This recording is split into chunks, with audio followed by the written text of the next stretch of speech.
Herodes, o rei daquela época, o que mandava na cidade, o que mandava no povo daquela época, achando bom, eles resolvem também mandar prender Pedro. Pedro era discípulo de Jesus, para quem não sabe. E a Bíblia diz que ele prende Pedro. E era o costume daquela época, que na Páscoa não podia matar ninguém. Era uma festa judaica que tinha naquela época. E ele resolveu apresentar Pedro após a festa, né, para matar a Pedro, para tentar envergonhar o nome do Senhor Jesus. Só que quando Herodes ele faz um plano, o Senhor já tinha traçado outro plano na vida de Pedro. Querido, você está aqui nessa noite, o teu inimigo ele já traçou vários planos para tirar a tua vida. Só que o Senhor te preservou em vida, porque Ele tem uma promessa sobre a tua casa. Ele tem uma promessa sobre a tua vida para cumprir.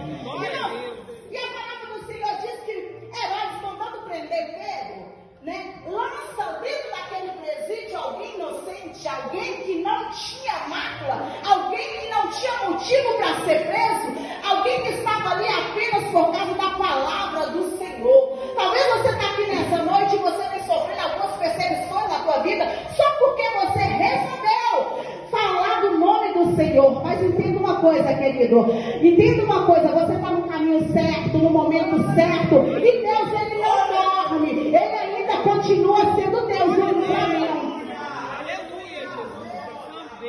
Pedro, no meio de um presídio preso, eu entendo a palavra do Senhor e o texto, quem narra a história faz questão de dizer que Pedro estava dormindo.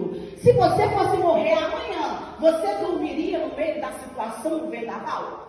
Seja sincero com você, mas Pedro estava dormindo, e eu entendi na palavra do Senhor, procurando algumas histórias para entender por que Pedro estava descansando, missionário Ezequiel, porque ele estava debaixo de uma promessa do Senhor. No livro de João conta que o Senhor disse para Pedro: Pedro, você vai envelhecer na minha presença. Ei, querido, entenda uma coisa, o inimigo pode até ter traçado plano contra a tua vida, mas a palavra do Senhor me dá base para dizer para você que nenhuma arma forjada, preparada contra a minha, contra a tua vida, prosperará. Você está guardado por Deus, a sua casa está guardada por Deus. Continue servindo o Senhor.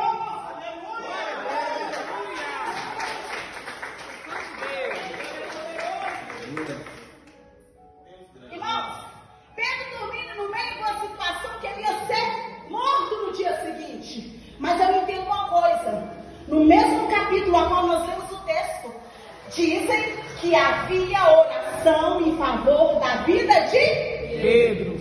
Havia oração em favor da vida de Pedro. Aí está o segredo, querido. Ei, se dependesse do teu adversário, você já estava morto há muito tempo. Sabe por que o teu inimigo não tocou nenhum fio de cabelo teu? Porque a oração, a intercessão da igreja em favor da tua vida, em favor da vida da tua casa. O inimigo até armou cilada para tirar, mas o Senhor foi lá e livrou, porque havia oração em favor. E o segredo é esse, querido. O segredo da nossa vida é oração. Não tem outra saída. Você que não gosta de orar está no lugar errado. Porque o segredo do teu ministério ser bem sucedido chama oração. A sua casa chama oração. Os seus planos chamam oração. A promessa de Deus para cumprir na tua vida tem que haver oração. Diga para o teu irmão do teu lado direito, fala para ele: você gosta de orar? Fala para ele: se você não gosta de orar, a partir de hoje você vai aprender que a base da nossa vida chama oração. Glória a Deus.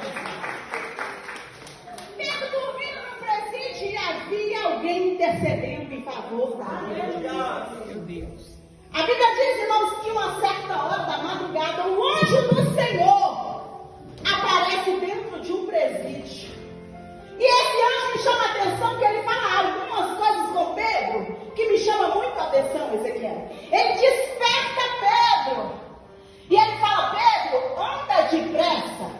Coloca, Pedro, sobre a tua vida as suas vestes. Porque quando Pedro foi parar no presídio, Herodes mandou os casteleiros tirar de Pedro as vestes que Pedro andava.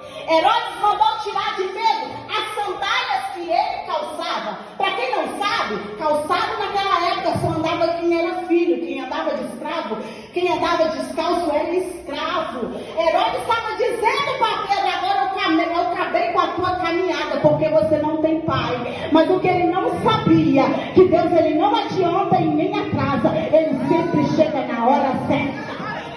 Ei, diga pro teu irmão: você tem pai, hein? Ei, o teu pai cuida de ti, da tua casa, da tua família. Herodes também manda tirar de Pedro naquela época o cinto naquela época, missionário Ezequiel, pastor Júnior, significava honra. Nenhum judeu naquela época tinha o hábito de sair de casa sem cinto. Herodes estava dizendo: tira o cinto dele porque eu acabei com a honra dele. Só que o que ele não sabia, Daniela, era que Deus é Deus de dupla honra. Ei, no lugar da tua vergonha, querido, hoje Deus agendou o dia de hoje para colocar dupla honra.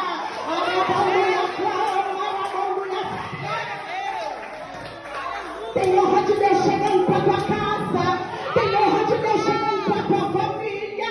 Tem honra de Deus chegando para o teu ministério. Missionária Michele. Ele manda tirar de Pedro a capa. E eu fui estudar algo a respeito de capa. Tem algum significativo de capa.